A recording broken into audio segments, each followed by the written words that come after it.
Viktor Alexeyevich, in the name of the program you included very different questions. Types of psyche, egregors, guidance by God. Could you start by explaining their interconnections? In one of the programs, we only briefly mentioned the classification of possible types of man's psyche structure: animal, zombie biorobot, demon, reasoning human. But after all, it is the structure of the psyche that determines the essence of a person, and not at all the volume of his knowledge, skills, and abilities. A person's lifestyle depends on the type of psyche, whether he lives like a thoughtless crowder or has algorithmics for life with his own mind, whether he is subject to the so-called egregorial guidance or is able to reach the algorithmics of the guidance by God, depends on his type of psyche. We will also touch upon the mechanisms of these impacts from the standpoint of modern physics, so all these questions are closely interconnected. I would like to ask you to start our program with information about egregors. Today this word is widely used, but I didn't find it either in Dahl's or in Egregors' explanatory dictionaries. You're right. An egregor is a relatively new word. In Latin, it means an aggregate, assembly. This term was introduced into our language by Daniil Andreev. With that, he gives the following definition. An egregor is a non-material formation arising from the psyche secretions of humanity over large groups, tribes, states, some parties, and religious societies. V. N. Bogdanovich, in his work The Theory of Egregors, speaks of egregors as the subconsciousness of society, the main structural unit of the subtle world. By egregor, we understand an energy information formation, formed by field thinking processes of reasoning beings united on the basis of the unity of their ideas, desires, aspirations. The egregor functions as a receiving, transmitting antenna. The egregor continues to be fueled by the energy of fans committed to it, and it also begins to actively influence every one of those who are connected to it. Formed egregors are able to be reborn and begin to live by their own laws and take care of their own well-being. This applies, for example, to the egregor of medicine, state, religion. Initially, the egregor of medicine took shape to protect human health, but then it was reborn into the egregor of business, which is possible only on sick people. The more sick people there are, the more drugs are bought, because one cannot do business on healthy people. This is the reason why, for example, doctors' recommendations on 50 grams of vodka, brandy, red wine, and so on are believed to be good for the health. It is important to start with 50 grams, and in a year, the patient will have already moved from 50 to 250 grams, and therefore will become a guaranteed visitor to the now flourishing pharmacies. Since ideas, desires, aspirations can be vicious, the egregors corresponding to them pose a danger to bloodline genetics. Many accidental misfortunes that occur in the family of a drinking or smoking person, with himself, with his beloved ones, are connected precisely with egregorial possessions. Therefore, the dangers of alcohol drinking and smoking are far from being limited to the physiological problems of the drinker or smoker himself. This is just a small tip of the iceberg. The main problem of smoking or drinking is egregorial possessions, which harm bloodline genetics and, above all, both future and living children. If we are attentive to the analysis of cause-effect relationships, then it is easy to establish the synchronization of the processes of alcohol drinking of the father and problems with the child's health, disastrous accidents in the family. Speaking of egregors, you consider the connection and two-way communication of a person with it, in the literal sense, as if there are some kind of communication lines between them. Isn't this an appeal to mysticism? You are, after all, a physicist by your education. As a physicist, I would like to explain not only the problems of egregorial connections and possessions, but also the problems of human interaction with God, the Creator and Almighty. As for mysticism, in our understanding, behind it, in many cases, if there is no direct forgery, then there is an objective reality unknown to us. So, egregorial connections are perceived by many as something unreal. In the 1990s, it was physicists who established the existence of the so-called Taussian fields in creation. It is in this field emission that the egregorial impact on the human brain is carried out. In turn, our brain is not only a receiver, but also a generator of Taussian fields. When you turn on a light bulb, it starts glowing in electromagnetic radiation, but when a person starts talking, thinking, his head glows with torsion radiation. And before the discovery of torsion fields, we believed that only electric, magnetic, gravitational fields and nuclear interactions exist in nature. In the 1990s, it became clear that our views were not adequate to what was happening in the world. The possibilities of the brain, the energy of people's thinking, are not known to us and therefore are not used. There are known experiments with the participation of academician V.M. Bekhterev when impacts of thinking on the paraffin heated to plasticity left visible imprints on it. The medical practice of Filipino healers who are able to mobilize their brain to generate the most powerful energy is also described in detail. With its help, the healers, without a scalpel, move apart the tissue of the human body, penetrate inside, instantly and bloodlessly perform the most complex surgical operations. Our thought turns out to be as material as any other fields, many of which, by the way, we also do not fix at the level of physiological perception. Russian scientist G. Shipov, speaking of the structure of creation, in addition to the well-known 4 levels of reality, solids, liquids, gases, fields, and elementary particles, also singles out the level of the physical vacuum, the level of primary torsion fields, and the level of the absolute that generates plans, designs in torsion fields. At the same time, G.I. Shipov maintains, our body is a generator and receiver of torsion fields reflecting information about realities of all levels. The view of the past about a certain empty space receptacle is false. Physical vacuum is one of the varieties of matter, capable of generating other forms of matter and absorbing them. At each point of the vacuum, there is an endless process of birth and destruction of particles and antiparticles with short lifetimes. Back in 1930, English physicist Paul Dirac theoretically substantiated the simultaneous birth of an electron and a positron in a vacuum. The vacuum lives and fluctuates, although on average it is neutral, has neither mass nor charge. According to the estimates of Russian scientists, hidden matter and energy are hidden in the physical vacuum equal to almost half of what we perceive as the material creation. Primary torsion fields are an objective attribute of creation, a kind of field of consciousness of creation. This field of consciousness instantly covers the entire creation. It is a means of information governance towards everything that happens on the material plane. The material world is a kind of shadow, a projection of the processes taking place in the field of consciousness at the level of torsion fields.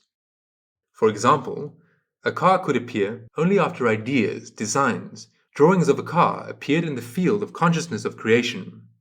The war in Iraq can happen only after a specific set of ideas, designs, intentions, and plans appears in a torsion field in a certain number of heads.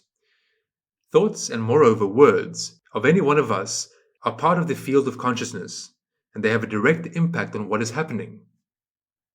So, answering your question, I maintain that the connection of the human brain, his soul, with the field of consciousness, with Egregors and God, is really carried out remotely via communication lines using torsion radiation.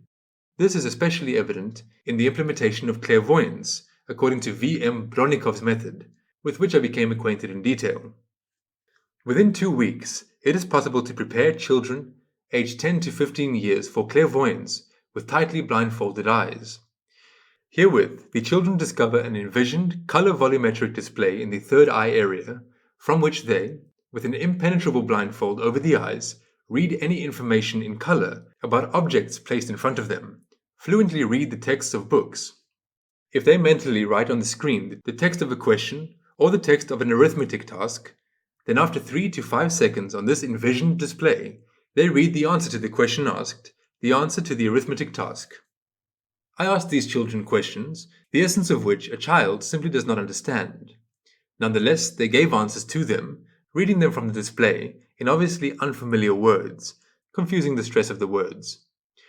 In these experiments, the human brain works as a liquid crystal computer that is capable of reading information from the database of the global universal informational matrix, from the field of consciousness of creation. It is these communication channels that work in torsion fields. A question may also arise of the possibilities of developing television on torsion fields, for which the material part will no longer be needed, the viewer will only need to close his eyes with a thick blindfold. So many of our technical developments are only a miserable resemblance of what we are endowed with from God, but have lost the skills to use these super abilities. With that, I would like to warn our radio listeners against striving for the aimless development of superpowers. These practices, shamanism, clairvoyance, are connected with direct enclosure of the filter, which selectively transfers information from the unconscious levels of the psyche to the level of consciousness. The other extreme is converting this filter into a blocking plug. Both are deviations from the normal functioning of the brain. Clairvoyance is very far from clear understanding. But how can one visualize in some images the schemes of interconnection of man with egregors, with the Absolute whom you mentioned? The Absolute, or God, it is not the term that is important here, but the image and understanding of this phenomenon, has with him the primary torsion field, the information matrix, God's providence. Man has a given from God possibility to directly interact with God's providence. He also has a certain orientation in this field from the positions of good, bad, dobro, evil. Man's soul is equipped with a kind of compass in the field of consciousness. However, the purpose-oriented activity of thinking of demonic personalities is capable of causing magnetic anomalies, forming egregors, a kind of cap's shields. At the same time, the torsion compass of people who have fallen into this zone begins to give erroneous readings. They lose their distinction in the coordinates of dobro, evil. Above humanity there is the most complex system of shielding, internested cap's egregors. A person who has escaped from under a small cap feels free, not realizing that he has ended up under another, much more extensive cap. And only a few succeed in rising above every egregor in particular, and above all of them in general. And only in this case, the one who has escaped from the egregorial captivity comes up with the possibility to sense the algorithmics of interaction with God's providence. Do I understand correctly that the types of psyche structure of man are precisely linked to his possibilities of detuning from egregorial possession, connection with God? Yes, you are absolutely right. This is the point. But speaking of the types of psyche structure, we will start by reminding our radio listeners about the fundamental principle. Man is a part of the Earth's biosphere, and he builds his behavior under the impact of factors of different levels. Man's psyche structure is determined by which of the following factors is the most significant for a particular person. So the following factors are innate instincts and unconditioned reflexes, customs, traditions, habits that are above instincts, a person's own reason and calculation, supplemented by what emerges from the unconscious levels of the psyche, from the collective psyche, is a product from outside of possessions and obsessions. Guidance by God's providence, relying on all the previous, with the exception of possessions and obsessions as violent intrusions into one's own psyche. If instincts and reflexes dominate, then we deal with a humanoid animal, with an animal type of psyche structure. The dominance of customs, traditions, habits is characteristic of zombie biorobots. Why do you smoke? Because everyone smokes. Why do you drink beer? Because everyone drinks. Calculations, intuition in general, possessions and obsessions are characteristic of demons. These are the world behind the scenes, the developers and masters of biblical and religious cults, the leaders of Eurasianism, the highest hierarchs of Scientologists, and so on. The norm for the psyche of a reasoning human is the dominance of guidance by God's providence. The phenomenon of subordination plays a special role in the advancement of people towards God. Its essence lies in the influence of the collective psyche on the person. When this influence flows in the stream of God's providence, does not suppress the free will of every one of the individuals. God gives the proof of his existence to everyone who has mastered the algorithmics of communication with him, and just as much as a person himself trusts God. In accordance with the meaning of prayers addressed to God, the life circumstances of the individual change. The statistics of all randomly occurring events related both to himself and to his beloved ones change. But God does not change what happens to people until people themselves change what is in them. This is how the algorithmics of dialogue with God is built. If a person begins to distinguish the calls and appeals of God addressed to him. But God has no other language for communicating with people except for the language of life circumstances, except for coincidences, chances, which Pushkin, who understood these questions, characterized as powerful and instantaneous instruments of providence. Faced with any chance or coincidence, a reasoning human should ponder, and then he will learn to errorlessly discern what and in connection with what God tells him, whether he supports man's aspirations or warns him against possible mistakes, sins, and delusions. Communication with God cannot be built through intermediaries, the role of whom is claimed by the churches of all religions without exception. Therefore, the closer a person is to the church, the further he is from God. Interaction with God, guidance by God, is filled with real physical meaning.